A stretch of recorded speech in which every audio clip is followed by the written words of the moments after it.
Hi hello నమస్తే welcome to జూజు TV. ఈరోజు మన స్టూడియోకి ఎవరు వచ్చారు అనుకుంటున్నారా? సోషల్ మీడియా ఫేమ్ అయిన వైజాగ్ సత్య గారు మన స్టూడియోకి వచ్చారు. తన ప్రయాణం ఎలా జరిగింది ఏంటి అనేది తన మాటల్లో మనం తెలుసుకుందాం. హాయ్ వైజాగ్ సత్య గారు. హలో, ఎలా ఉన్నారు? I'm good. How are you? Yeah good. How are you? You are beautiful Mamata. Oh thank you. Welcome.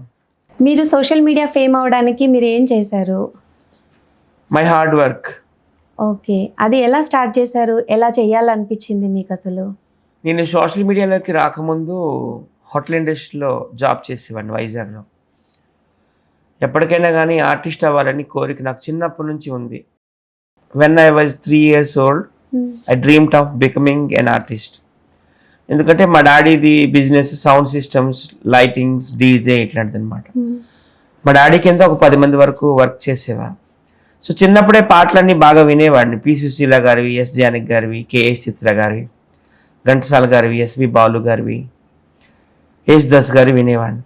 ఎప్పటికైనా వాళ్ళని కలవాలి, నేను కూడా ఒక ఆర్టిస్ట్ అవ్వాలని కలలు కనేవాడిని. మా ఏరియాలో శరత్ బాబు గారు, అలాగే శంకరాభరణం హీరో జేవి స్వామియాజులు గారు ఉండేవారు అనమాట. అప్పుడప్పుడు వాళ్ళు చూడడానికి వెళ్తుండేవాడిని. ఓకే. సో నేను కూడా వాళ్ళకి స్టార్ అవ్వాలని కళ్ళు కన్నాను. వీళ్ళందరినీ కలవాలంటే ఏం చేయాలి? మనం హోటల్ మేనేజ్మెంట్ చేయాలి. హోటల్ మేనేజ్మెంట్ చేస్తే మనకి ఏదైనా 5 star హోటల్లో జాబ్ వస్తుంది. అప్పుడు సినిమా వాళ్ళని డైరెక్ట్ కలవచ్చు, ఎందుకంటే వాళ్ళు షూటింగ్స్కి వచ్చి రూమ్స్ తీసుకుంటారు కదా. సో ఆ విధంగా నేను హోటల్ మేనేజ్మెంట్ చేశాను. ఎంబీఏ హోటల్ మేనేజ్మెంట్లో ఎంబీఏ చేశాను. అలాగే వైజాగ్లో చాలా 5 star హోటల్స్లో జాబ్స్ చేశాను. చాలా సినిమా వాళ్ళు నాకు క్లోజ్ అయ్యారు. ఆ విధంగా ఈ ఫీల్డ్లోకి రావడం జరిగింది. ఫుల్ ఫ్లెడ్జ్డ్గా అయితే 2016లో వచ్చాను. టిక్ టాక్ అనే యాప్, చైనీస్ యాప్, నాకు బాగా హెల్ప్ చేసింది. టిక్ టాక్ లో మీరు టిక్ టాక్ చాలా మంచి ప్లాట్ఫామ్ అనమాట మాలాంటి వాళ్ళకి, కళలు కనే వాళ్ళకి అనమాట, ఆర్టిస్ట్ అవ్వాలంటే. సో నేను టిక్ టాక్ లో ఫస్ట్ ఎంట్రీ అయ్యి పెద్ద పెద్ద లెజెండ్స్ తో వీడియోస్ చేసేవాడిని. జమున గారితో, రమాప్రభ గారితో, చంద్రమోహన్ గారితో, వీళ్ళందరితో నేను వీడియోస్ చేయడం, వైరల్ అవ్వడము, హైదరాబాద్ కి షిఫ్ట్ అయిపోవడం జరిగింది. నాకు సినిమా వాళ్ళందరూ పరిచయం అంటే చెప్పా కదా, హోటల్ ఇండస్ట్రీలోనే పరిచయం నాకు. అంటే మీరు హోటల్ మేనేజ్మెంట్ చేయడం వల్ల, జాబ్ చేయడం వల్ల వాళ్ళకి సర్వీస్, అన్ని రకాలైన సర్వీస్ చేసేవాడిని నేను. ఓకే. సో దాని వల్ల మీకు ఫిల్మ్ క్లోజ్ అవ్వాలని. ఇంకా చంద్రమోహన్ గారు అయితే నాకు మనసంతా నువ్వే టైంలో పరిచయం, ఎందుకంటే మనసంతా నువ్వే షూటింగ్ ఆల్మోస్ట్ ఆల్ వైజాగ్ అరకులోనే అయింది కదా. అప్పుడు ఆయన అక్కడ హోటల్లో పరిచయం అనమాట.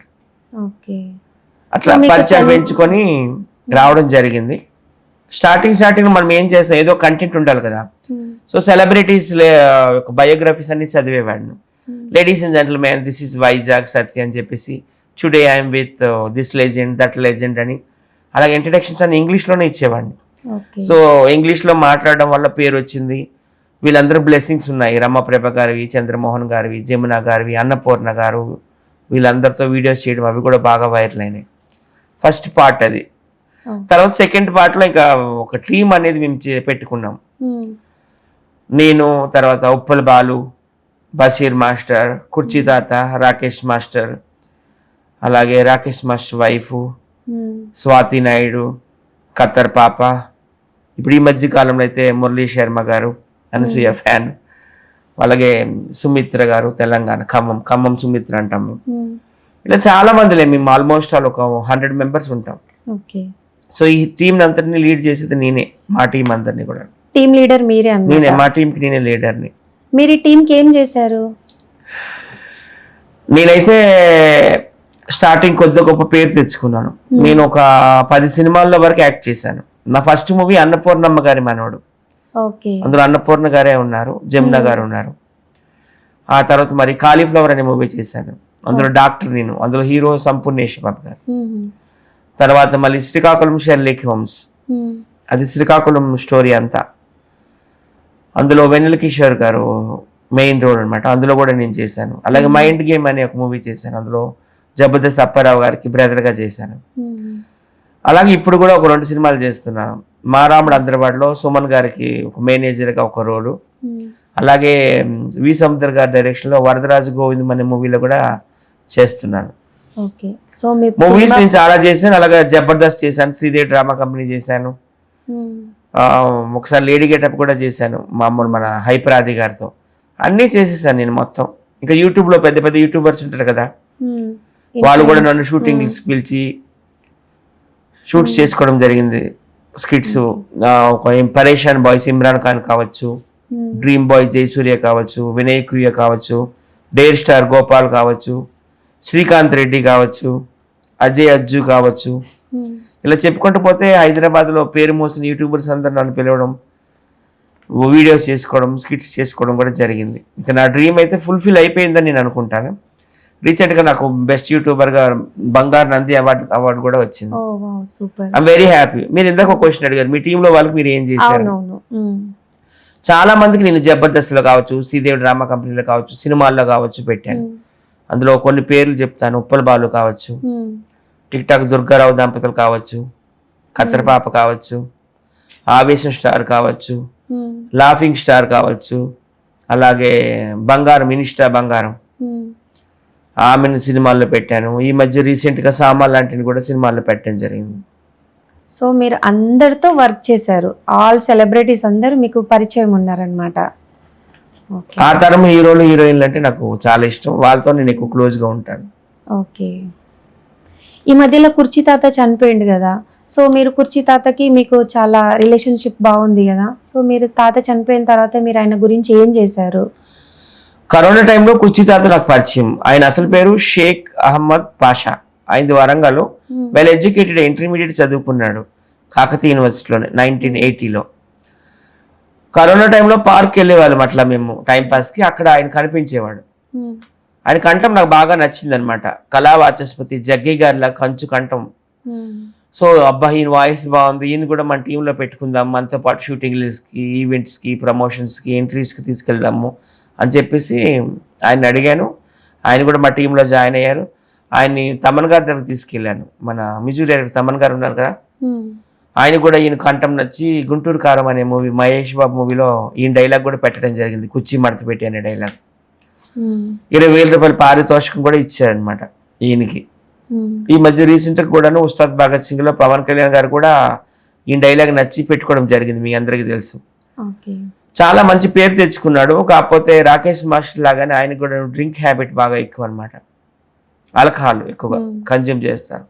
మొన్ననే మే 20వ తేదీన కృష్ణకాంత్ పార్కులో, ఏ కృష్ణకాంత్ పార్క్ అయితే ఆయనకి పేరు తీసుకొచ్చిందో, సెలబ్రిటీ హోదా తీసుకొచ్చిందో, అదే కృష్ణకాంత్ పార్కులో పాపం వడదెబ్బకి బలైపోయి చనిపోయినారు. కార్యక్రమాలన్నీ నేనే దగ్గరుండి చేశాను. ఫస్ట్ డే కార్యక్రమం కావచ్చు, మొన్న రీసెంట్గా 11th డే పెద్ద కర్మ అంటాం కదా, 11th డే సెరమనీ కూడా నేనే చేశాను.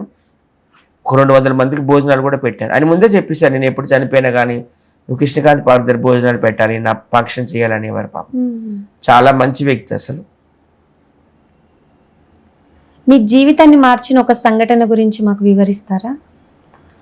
నా జీవితాన్ని మార్చిన యాప్ అయితే టిక్ టాక్ అని అనుకోవచ్చు. చైనా వాళ్ళకి ధన్యవాదాలు. లేకపోతే నేను ఎవరో ఒక 10 మందికి తెలుసు అంతే వైజాగ్లో. నేను ఎప్పుడైతే టిక్ టాక్లో ఎంటర్ అయ్యాను, ఇప్పుడు లక్షలాది మందికి తెలుసు, నేను వేలాది మందికి తెలుసు.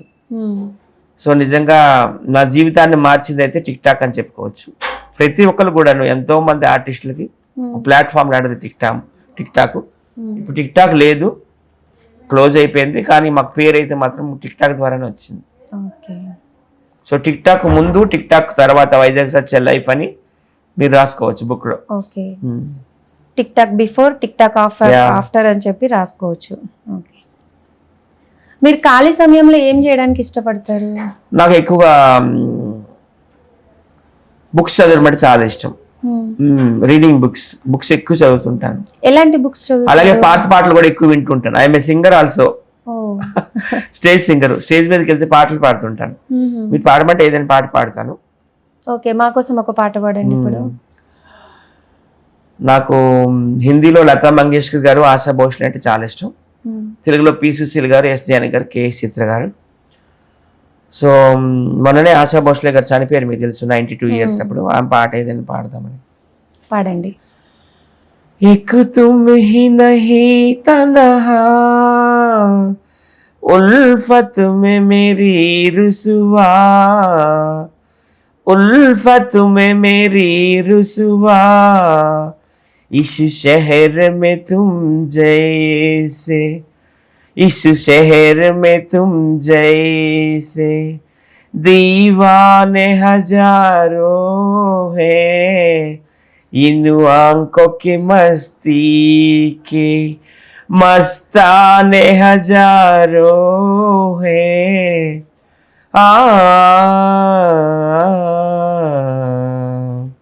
ఇది ఆశా చాలా భోస్లే బాగా పాట. పాడారు. అలాగే లతా మంగేష్కర్ పాట కూడా ఒకటి పాడమంటావా? పాడండి.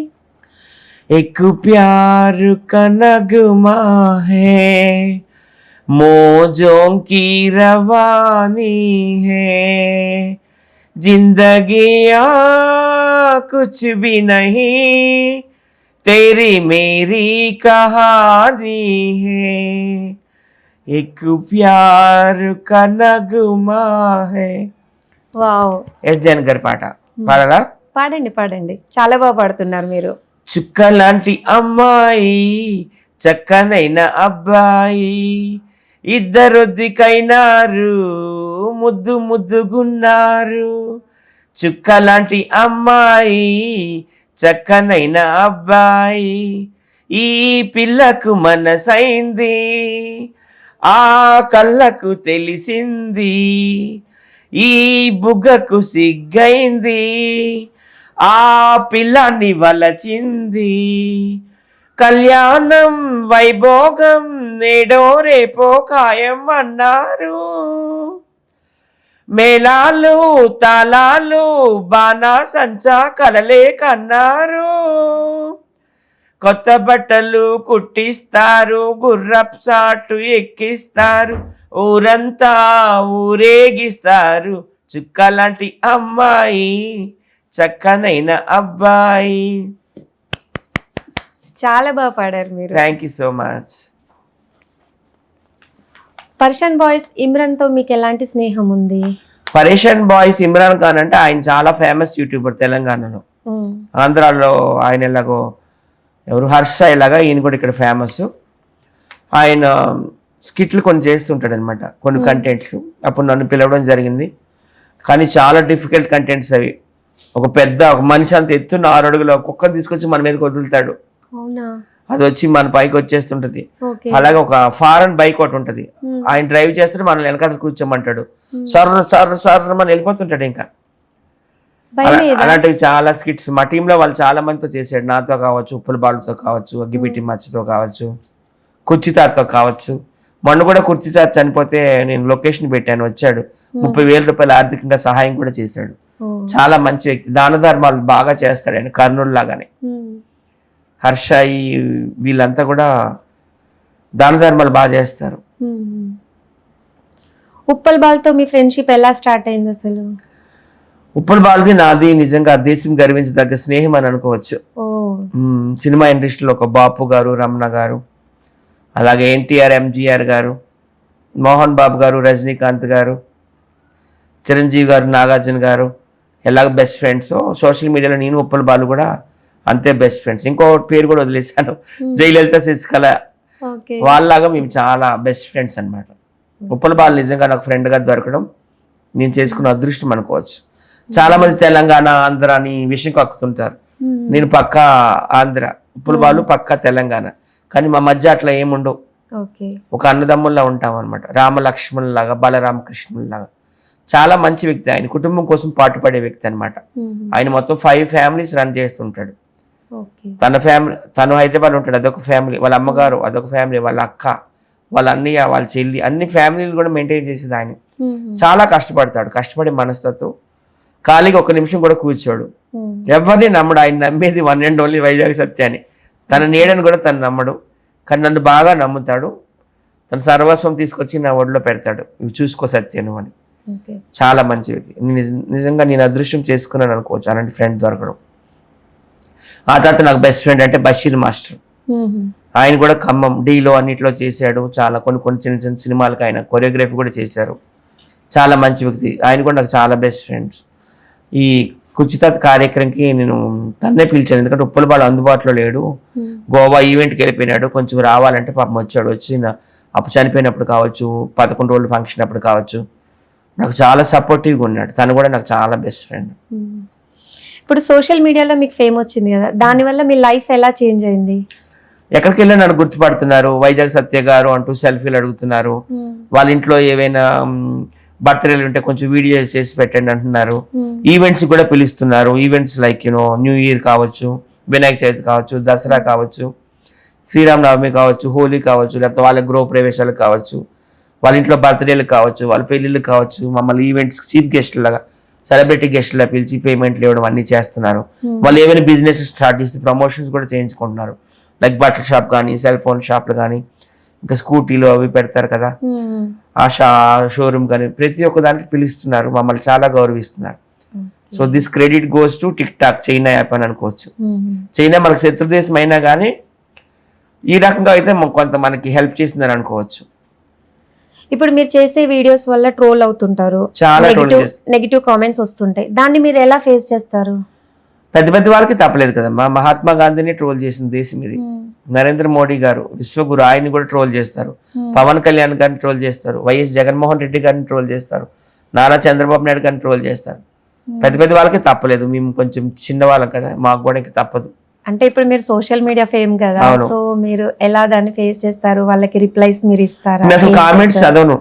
మరి ఇంకా మనసుకు బాధ పెట్టిన క్వశ్చన్లు అడగడం, పిచ్చి పిచ్చిగా చేస్తే ఇంకా డైరెక్ట్ పోలీస్ కంప్లైంట్ ఇస్తాను. ఒకనొక సందర్భంలో కుర్చీ అతను లోపల కూడా వేయించాను నేను కంప్లైంట్ ఇచ్చి. ఎందుకు? నా మీద చాలా బ్యాడ్గా మాట్లాడడం. వైజాగ్ సత్య నా ద్వారా లక్షలు సంపాదించుకున్నాడు, కోట్లు సంపాదించుకున్నాడు అని పిచ్చి పిచ్చిగా మాట్లాడి, ఇంకా మా ఫ్యామిలీ మెంబర్స్ కూడా బూతులు తిడితే నేను చాలా బాధపడి జూబ్లీహిల్స్ పోలీస్ స్టేషన్లో కంప్లైంట్ ఇచ్చి కుర్చీ మడత పెట్టించేసాను అప్పట్లో. తర్వాత మళ్ళీ వచ్చి ఆయన క్షమాపణలు చెప్పడం, లేదు నన్ను కొంతమంది యాంకర్స్ ఇలా తాగిపించి ఇట్లా మాట్లాడించారని అన్నాడు. అలా అయింది. ఇంకా మరీ మితిమించిపోతే మనం కూడా చేతగానితనం చూస్తారు కదా, అటువంటిప్పుడు నా తప్పు లేకపోతే ఖచ్చితంగా పోలీస్ కంప్లైంట్ ఇచ్చి ముందుకెళ్తా ఉంటాను. నా తప్పు ఉంది అనుకో, సారీ చెప్తా. ఎందుకంటే నేను కూడా ఆకాశం పైన దిగి రాలేదు కదా. నేను అప్పుడప్పుడు తప్పులు చేసి ఉండొచ్చు. అట్లాంటప్పుడు మనస్ఫూర్తిగా నేను క్షమాపణ కోరుతాను ఎవరికైనా కానీ. మీ యొక్క బలం బలహీనత ఏమనుకోవచ్చు? నా యొక్క బలం అంటే మా ఫ్రెండ్సే. ఓకే, అంటే మీ టీం? మా టీమే నా బలం. ఓకే, నా బలహీనత కూడా వాళ్ళే, రెండు వాళ్ళే. అదెలా? అంతే. నేను ఎప్పుడైనా తప్పు చేసినా కానీ విమర్శిస్తారు. ఏమైనా మంచి మంచి కార్యక్రమాలు చేస్తే కొండపైకి తీసుకెళ్లిపోతారు, ఆకాశంకి తీసుకెళ్లిపోతుంటారు. రెండు వాళ్ళే. విమర్శించే వాళ్ళు వాళ్ళే, పొగిడే వాళ్ళు వాళ్ళే. బలము అదే, బలహీనత. చాలా మంది నాకు ఇష్టం మా టీంలో. ఉప్పుల బాలు కావచ్చు, బషీర్ మాస్టర్ కావచ్చు, రాకేష్ మాస్టర్ వైఫ్ కనకలక్ష్మి కావచ్చు, స్వాతి నాయుడు కావచ్చు, ఖతర్పాప కావచ్చు, వీళ్ళంతా నాకు చాలా ఇష్టం. ఈ మధ్యకాలంలో ఖమ్మం సుమిత్ర గారు, అనసూయ ఫ్యాన్ మురళీ శర్మ గారు, అలాగే జూనియర్ సాయి పల్లవి, ఇంకా వస్తూనే ఉంటారు. పాత నీరు పోతా ఉంటది, కొత్త నీరు వస్తూ ఉంటది. మీకు నచ్చిన బెస్ట్ ఫ్యాన్ మూమెంట్ ఏమైనా ఉందా? అంటే మీకు ఎవరైనా బయటకు వెళ్ళినప్పుడు ఫ్యాన్స్ వచ్చి ఇట్లా మాట్లాడడం, వాళ్ళు ఇచ్చిన మీకు ఏమైనా బెస్ట్ కాంప్లిమెంట్ ఏమైనా ఉందా? నాకు బెస్ట్ ఫ్యాన్స్ అంటే ఎక్కువ వైజాగ్లోనే ఉన్నారు. ఓకే. నేను యాక్చువల్గా మా వైజాగ్ ఎమ్మెల్యే వంశీకృష్ణ యాదవ్ గారు నాకు బాగా క్లోజ్ అని పిలుస్తాను అనమాట. ఆయన జనసేన తరపున నిలబడ్డారు. ఆయన జనసేన పార్టీ విశాఖ నగర అధ్యక్షుడు కూడాను. నేను ఏంటంటే మమ్మల్ని ఆయన బర్త్డే కానీ వెళ్ళాను. నేను మమ్మల్ని బొకేలు, సాలువాలు, ఏమైనా గిఫ్ట్లు పట్టుకొని వెళ్ళాను ఆయన సన్మానిద్దామని. నేను అక్కడికి వెళ్ళాక షాక్ అయ్యాను. అక్కడ వైజాగ్లో నాకు ఫ్యాన్స్ ఉన్నారంట. వాళ్ళంతా నాకు చెప్పకుండానే ఒక గజమాలు తీసుకొచ్చేసారు. మళ్ళీ పువ్వుల కిరీటం ఒకటి తీసుకొచ్చేసి ఆ ఎమ్మెల్యే గారి ముందే నాకు గజమాలు వేసి పువ్వుల కిరీటం పెడితే ఇంకా ఇంకేం కావాలి నాకు అంతకంటే. సొంత ఊర్లోనే ఇంత పేరు వచ్చిందంటే అది నిజంగా మర్చిపోలేని ఒక డే అని అనుకోవచ్చు. That is the best fan moment in my life. మీరు పొలిటికల్ కి రావాలని ఏమన్నా అనుకుంటున్నారా? నేను పాలిటిక్స్ మాట్లాడుతుంటాను, చాలా ఇంట్రెస్ట్. పాలిటిక్స్ లో పోటీ చేయాలనైతే లేదు, కానీ నేను ఎక్కువగా నరేంద్ర మోడీ గారికి సపోర్ట్ చేస్తాను, చంద్రబాబు నాయుడు గారికి సపోర్ట్ చేస్తాను, పవన్ కళ్యాణ్ గారికి సపోర్ట్ చేస్తాను. ఇక్కడ తెలంగాణలో తెలంగాణ టైగర్ రేవంత్ రెడ్డి గారికి బాగా సపోర్ట్ చేస్తాను. పవన్ కళ్యాణ్ అంటే గుర్తొచ్చింది, పవన్ కళ్యాణ్ గారి సభను అడ్డుకున్నారు కదా, అది కరెక్టే అంటారా? పవన్ కళ్యాణ్ గారు తెలంగాణను ఎంతో ప్రేమిస్తారు. ఎన్నోసార్లు అన్నారు, తెలంగాణ కోటి రత్నాల వీణ, తెలంగాణ పోరాట యోధులకు అడ్డా గడ్డ అని అన్నారు. తెలంగాణలో ఏ విపత్తు వచ్చినా పవన్ కళ్యాణ్ గారే ముందు ఉంటారు. కరోనా టైంలో ఎన్ని కోట్లు, లెక్కలేనన్ని కోట్లు ఖర్చు పెట్టారు. అలాగే వరదలు వచ్చాయి ఆ మధ్య, మీకు తెలుసు, ఖమ్మం ఇవన్నీ మునిగిపోయినాయి, అప్పుడు కూడా కోట్లాది రూపాయలు ఇచ్చారు. ఈ మధ్య రీసెంట్గా కొండగట్టులో అభయాంజనేయ స్వామి టెంపుల్ కూడాను 35 కోట్ల నుంచి 40 కోట్లు ఇవ్వడం జరిగింది. ఆయనకి చాలా ఇష్టం. అసలు జనసేన పార్టీ పెట్టింది హైదరాబాద్లో. సో ఇప్పుడు కొంతమంది దుర్మార్గులు ఆయన తెలంగాణ రానివ్వము అంటున్నారు. అసలు వీళ్ళకి భారత రాజ్యాంగం కోసం తెలుసా? బిఆర్ అంబేద్కర్ గారు 445 ఆర్టికల్స్ రాశారు. అందులో ఆర్టికల్ 19 చదువుకోమని 19. అందులో ఏమన్నారు? If you are an Indian you can stay or settle in any part of our country India, you have rights for it అని ఉంది. అంటే ఏంటి? మన దేశంలో 29 రాష్ట్రాలు ఉన్నాయి, 3 కేంద్రపాలిత ప్రాంతాలు ఉన్నాయి. నువ్వు ఇండియన్ అయితే ఎక్కడైనా ఉండొచ్చు, ఎక్కడైనా జీవించవచ్చు, ఎక్కడైనా బిజినెస్ చేయొచ్చు, ఎక్కడైనా సెటిల్ అవ్వచ్చు అని వాళ్ళు రాశారనమాట రాజ్యాంగంలో. అది తెలీదా?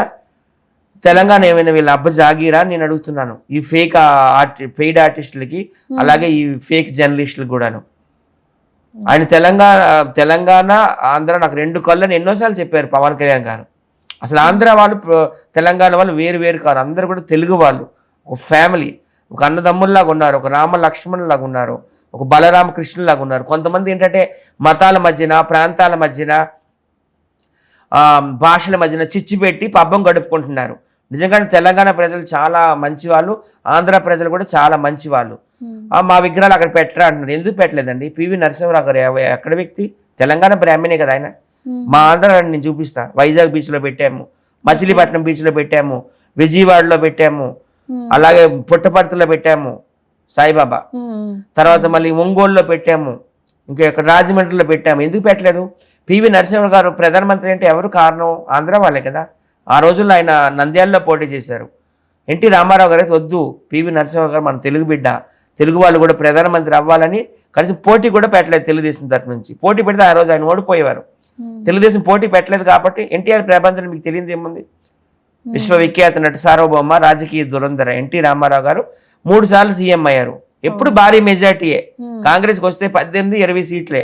ఆయనకు చూస్తే 220, 240, 250, 260. అంత హవాలో కూడా ఆయన పోటీ పెట్టలేదు. ఎందుకంటే మన ఒక తెలుగువాడు ప్రధాని అవ్వాలని. పివి నరసింహరావు గారు 5 లక్షల భారీ మెజార్టీతో గెలిచారు. తర్వాత సోనియా గాంధీ గారు అతనికి ప్రధానమంత్రిగా అవకాశం ఇవ్వడం కూడా జరిగింది. అలాగే బాలసుబ్రహ్మణ్యం గారు అంత్యశ్రీ కోసం చెప్పుకుందాం ఈ సందర్భంగా. బాలసుబ్రహ్మణ్యం గారు మన ఆంధ్ర సింగరు, అంత్యశ్రీ గారు మన తెలంగాణ కవి. ఇద్దరికి మంచి పేరు ఉంది, మంచి స్నేహితులు కూడాను. మన ఈ మధ్య పుల్లలు పెట్టేస్తున్నారు. బాలసుబ్రహ్మణ్యం గారు అంత్యశ్రీ గారు ఏదో పాట అడిగితే పాడలేదని, అది ఇదని. నిజంగా వాళ్ళిద్దరు శత్రువులు అయితే బాలసుబ్రహ్మణ్యం గారు అంత్యశ్రీ గారిని పాడుతుంది గారు పిలుస్తారా? పిలిచి సన్మానం చేస్తారా? సాల్వా కప్పుతారా? పుష్పగుచ్చి ఇస్తారా? ఆయన పాట కూడా పాడించారు. ఏమైపోతున్నడమ్మా మనిషి అన్నవాడు అనే పాట కూడా అంత్యశ్రీ గారు పాడారు. ఇప్పుడు ఇద్దరు లేరు, ఇద్దరు స్వర్గస్థులు అయిపోయినారు కాబట్టి సాక్ష్యాలు లేరు, రుజువులు లేవని చెప్పేసి ఇలా విషయం కక్కుతున్నారనమాట. అలాగే పవన్ కళ్యాణ్ గారు ఒక మాట అన్నారు 12 సంవత్సరాల క్రితం తెలంగాణ రాష్ట్రం ఏర్పడేటప్పుడు. నాకు చాలా బాధ అనిపించింది. తెలంగాణకి న్యాయం చేశారు, బాగానే ఉంది, కానీ ఆంధ్రాకి కనీసం రోడ్డు మీద పడేశారు. ఒక రాజధాని లేదు, కనీసం ఒక ప్రత్యేక హోదా ఇవ్వలేదు, కనీసం ఒక ప్యాకేజ్ కూడా ఇవ్వలేదు, ఇంత అన్యాయం చేశారని కేంద్ర ప్రభుత్వాన్ని విమర్శిస్తూ ఆయన మాట్లాడడం జరిగింది. నాకు 11 రోజుల వరకు అన్నమే అసలు ఒంటికి సహించలేదు, అన్నమే తినబుద్ధి కాలేదు అని అన్నారు. ఎవరిని విమర్శించారు అక్కడ? అది కేంద్ర ప్రభుత్వాన్ని విమర్శించారు. మీరు 2 రాష్ట్రాలు చేశారు, అసలు తెలుగు వాళ్ళు విడిపోవడం నాకు ఇష్టం లేదు, తెలుగు వాళ్ళందరూ ఐక్యంగా ఉండాలనేది నా ఉద్దేశం. కానీ ఇక్కడ మాకు ఇంత అన్యాయం జరిగిపోయింది, ఏమి ఇవ్వలేదు అనే ఉద్దేశంతో ఆయన కేంద్ర ప్రభుత్వాన్ని విమర్శిస్తే, సోనియా గాంధీని, ఇటలీ రాణిని విమర్శిస్తే అది పెడార్థాలు తీసి తెలంగాణని ఏదో అంటున్నాడని ఈరోజు మాట్లాడడం జరుగుతుంది. సో అందువల్ల సభ అడ్డుకున్నారు. ఇప్పుడు ఎవరు అడ్డుకున్నారమ్మా? వీళ్ళే మతాల మధ్యన చిచ్చులు పెట్టేవాళ్ళు, ప్రాంతాల మధ్యన చిచ్చులు పెట్టేవారు. ఇప్పుడు నేను ఆంధ్ర వాడిను, జై ఆంధ్ర అంటాను, జై తెలంగాణ అని కూడా అంటాను. అందరూ కలిసిమెలిసి ఉండాలని కోరుకుంటాను. మనం కలిసిమెలిసి ఉంటేనే బలంగా ఉంటాము. అక్కడ కేంద్ర ప్రభుత్వం ఫైట్ చేసి మనకు కావాల్సిన నిధులు తెచ్చుకోగలుగుతాము. ఇప్పుడు ముక్కలైపోవడం వల్ల ఏమైనాము? ఇప్పుడు ముక్కలైపోయినా ఎవరికి వాళ్ళు హ్యాపీగానే ఉన్నారు కదా, అన్నదమ్ముల్లా ఫ్రెండ్లీగానే ఉన్నారు కదా. ఏమనంటే మా ప్రాంతాలకు వచ్చేస్తున్నారు అంటున్నారు. మరి మా ప్రాంతాలకు వీళ్ళు రావడం లేదా? శ్రీశైలం ఎంతమంది వెళ్తున్నారమ్మా? తిరుపతి ఎంతమంది వెళ్తున్నారు? వైజాగ్ ఎంతమంది వెళ్తున్నారు? అరకు ఎంతమంది వెళ్తున్నారు? అలాగే సంక్రాంతి సంబరాలు అవుతుంటాయి మా సైడు, ఎద్దుల పందాలు, కోళ్ల పందాలని. మొత్తం మీ వాళ్ళందరూ అక్కడికి కదా వస్తారు, ఎంజాయ్ చేస్తున్నారు కదా. సో ఒక ప్రాంతం అంతా మీ ప్రాంతం మేము వస్తాం, మా ప్రాంతం మేము వస్తాం. ఇక్కడ వాళ్ళు అక్కడ బతుకుతారు, అక్కడ వాళ్ళు ఇక్కడ బతుకుతారు. ఆ స్వేచ్ఛ ఇచ్చింది ఎవరు? మన బిఆర్ అంబేద్కర్ గారు ఇచ్చారు. అది కూడా విమర్శించుకోవడమేనా? తెలంగాణ వాళ్ళ అవసరం ఆంధ్ర వాళ్ళకు ఉంటే ఆంధ్ర వాళ్ళ అవసరం తెలంగాణ వాళ్ళకు ఉంటుంది, బరాబర్ ఉంటుంది, ఉండదా? ఉంటది కలిసిమెలిసి ఉంటేనే కలసుకం. అది నిజంగా తెలంగాణ ప్రజలు చాలా మంచి వాళ్ళు. ఎందుకంటే నాకు తెలంగాణలోనే ఎక్కువ ఫ్రెండ్స్ ఉన్నారు. ఉప్పల బాలు కావచ్చు, బషీర్ మాస్టర్ కావచ్చు, కుర్చీ తాత కావచ్చు, వీళ్ళంతా నన్ను బాగా చూసుకుంటారనమాట. గుంటి నాగరాజు కావచ్చు, వీళ్ళంతా కొడంగల్ శేఖర్ కావచ్చు. ప్రజల మధ్య ఏం లేదమ్మా, ప్రజలు అన్నదమ్ముల్లా కలిసి ఉన్నారు, ఆనందంగా ఉన్నారు. కేవలం కొంతమంది రాజకీయ నాయకులు వాళ్ళ స్వార్థాల కోసం కొన్ని దిక్కుమాల పార్టీలు ఇట్లా ప్రజలు విడగొట్టాలని చూస్తున్నారు. ఎవరి కష్టం మీద వాళ్ళే బతుకుతున్నారు. ఇప్పుడు ఆంధ్రాని కూడా చంద్రబాబు నాయుడు బాగా డెవలప్ చేస్తున్నారు. ఆ రోజుల్లో హైదరాబాద్ ఎంత డెవలప్ చేస్తారైనా, ఒక అమెజాన్ కంపెనీ కావచ్చు, ఒక మైక్రోసాఫ్ట్ కావచ్చు, ఒక ఇన్ఫోసిస్ కావచ్చు, ఇలాగ ఎన్నో హెచ్ఎస్బిసి కావచ్చు, ఎన్నో కంపెనీలు తీసుకొచ్చారు. ఇప్పుడు తెలంగాణలో ఒక 20 లక్షల మంది పైన ఉన్నారు సాఫ్ట్వేర్ ఇంజనీర్లు. ఖచ్చితంగా చంద్రబాబు నాయుడు గారు పెట్టిన భిక్షే.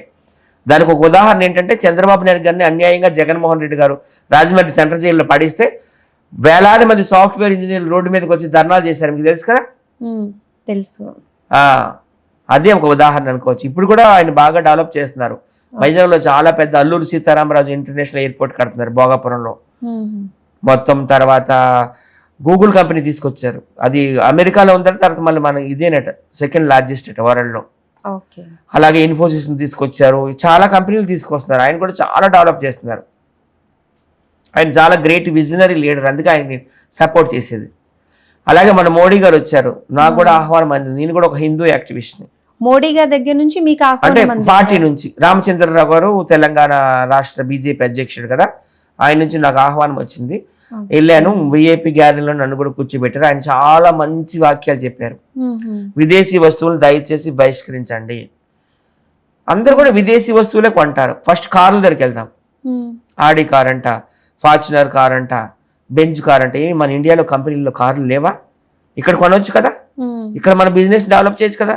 టాటాలో ఎన్ని మంచి మోడల్స్ ఉన్నాయండి, మారుతి సుజుకిలో ఎన్ని మంచి మోడల్స్ ఉన్నాయి, మహేంద్రలో ఎన్ని మంచి మోడల్స్ ఉన్నాయి. ఇక్కడ కార్లు కొనొచ్చు కదా. అలాగే సెల్ ఫోన్లు, చైనా ఫోన్ కొంటాం, లేకపోతే అమెరికా ఫోన్ కొంటాం, యాపిల్ ఫోను, ఒప్పో, కప్పు అంటాం. మన ఇండియా బ్రాండ్స్ ఎన్ని మంచిగా ఉన్నాయి. జియోలో ఎన్ని మోడల్స్ ఉన్నాయి, మైక్రోమాక్స్లో ఎన్ని మోడల్స్ ఉన్నాయి, లావాలో ఎన్ని మంచి మోడల్స్ ఉన్నాయి. వాటర్ బాటిల్ దగ్గరికి వెళ్దాము, అమెరికా వాటరే తాగుతారు, కిన్లే అని, ఆక్వాఫినా అని. మన ఇండియన్ వాటరే కొనండి దయచేసి. టాటా ఉంది, బిస్లరీ ఉంది.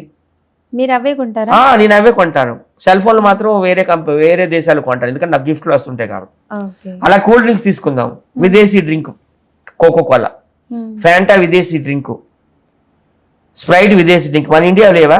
థమ్స్అప్ లేదా? ఎంత బాగుంటుంది థమ్స్అప్. బిర్యానీ తిన్నట్టు థమ్స్అప్ తాగండి, ఎంత బాగుంటుంది. లిమ్కా ఎంత బాగుంటుంది, నీకు వేడి చేసేటప్పుడు తాగు. అలాగే పెట్రోల్, డీజిల్, గ్యాస్ వాడతారు. ఎందుకండి ఇవన్నీ వేస్ట్? పెట్రోల్, డీజిల్, గ్యాస్ మన ఇండియాలో ఏమైనా తయారవుతుందా? అరబిక్ కంట్రీస్ నుండి తెచ్చుకోవాలి. మోడీ గారు ఏదన్నారు, విద్యుత్ ఇక్కడ తయారవుతుంది కనుక ఎలక్ట్రిక్ స్టవ్లు వాడండి, పొయ్యిలు, ఎలక్ట్రిక్ స్కూటీలు వాడండి, ఎలక్ట్రిక్ ట్రైన్ ఎక్కండి, ఎలక్ట్రిక్ బస్సు ఎక్కండి, ఎలక్ట్రిక్ ఆటో ఎక్కండి అని అన్నారు. మంచిదే కదమ్మా. ఒకప్పుడు ఇటలీ వాళ్ళ పరిపాలన మన ఇండియా 26వ స్థానంలో ఉండేది ఆర్థికంగా. నరేంద్ర మోడీ గారు వచ్చిన తర్వాత 3rd ప్లేస్లో ఉంది. 1st ప్లేస్ అమెరికా, 2వ ప్లేస్ చైనా, 3వ ప్లేస్ ఇప్పుడు ఇండియా. మన తర్వాత జపాన్, జర్మనీ ఉన్నాయి. సో దయచేసి అందరూ కూడాను మోడీ గారికి సపోర్ట్ చేయండి. మీరు యువతకి ఎలాంటి విషయాలు చెప్పాలి అని అనుకుంటున్నారు? సెల్ ఫోన్లు ఎక్కువగా దయచేసి వాడకండి. మా ఊరు మాది విజయనగరం జిల్లా రాజాం, నేను పుట్టి పెరిగిందంతా. తర్వాత వైజాగ్ షిఫ్ట్ అయిపోయి అక్కడ హోటల్ మేనేజ్మెంట్ చదవడం, జాబ్ చేయడం. ఇప్పుడు తెలంగాణ బిడ్డను అయిపోయినాను. తెలంగాణ వాళ్ళకు కూడా ధన్యవాదాలు. యూత్ ఎక్కువగా మొబైల్స్ వాడకండి. మా ఊర్లో మా రాజాంలో ఏమైందంటే 16 ఏళ్ళ యువకుడు జస్ట్ అప్పుడే 10th పాస్ అయినాడు. రోజు సెల్ ఫోన్లో ఈ క్రైమ్ స్టోరీస్ అని చూసేవాడు. ముంబై డాన్లని, ఈ డాన్స్ ఉంటాయి కదా, వాడు కూడా డాన్ అయిపోనని చెప్పేసి వాళ్ళ అమ్మని కత్తితో పొడి చేశాడు మొత్తం, ఒక ఫ్రెండ్ సహాయంతో. వాళ్ళ అమ్మని చంపేసి వాళ్ళ అమ్మ బంగారం గాజులు మొత్తం నెక్లెస్లు అన్ని ఎత్తుకొని పోయాడు ముంబై. తర్వాత దొరికిపోయినాడు అనమాట. సో సెల్ ఫోన్లు చాలా చెడగొడుతున్నాయి. తల్లిదండ్రులు కూడా నేను చెప్పే ఒక విజ్ఞప్తి ఏంటంటే, మీ పిల్లలకు మొబైల్ ఇవ్వండి, కానీ ఒక డాగ్ కొనేసి ఉంచండి. వాళ్ళు ఏం చూస్తున్నారు? రొమాంటిక్ స్టోరీస్ చూస్తున్నారా, క్రైమ్ స్టోరీస్ చూస్తున్నారా, లేకపోతే పనికొచ్చేవి ఏమైనా చూస్తున్నారా? మీరు కూడా ఒక డాగ్ కొనేయండి. సో అప్పుడు పిల్లలు ఏం చేస్తున్నారు ఏంటి? ఖచ్చితంగా మొబైల్ వల్లే ఇప్పుడు చెడిపోతున్నారు.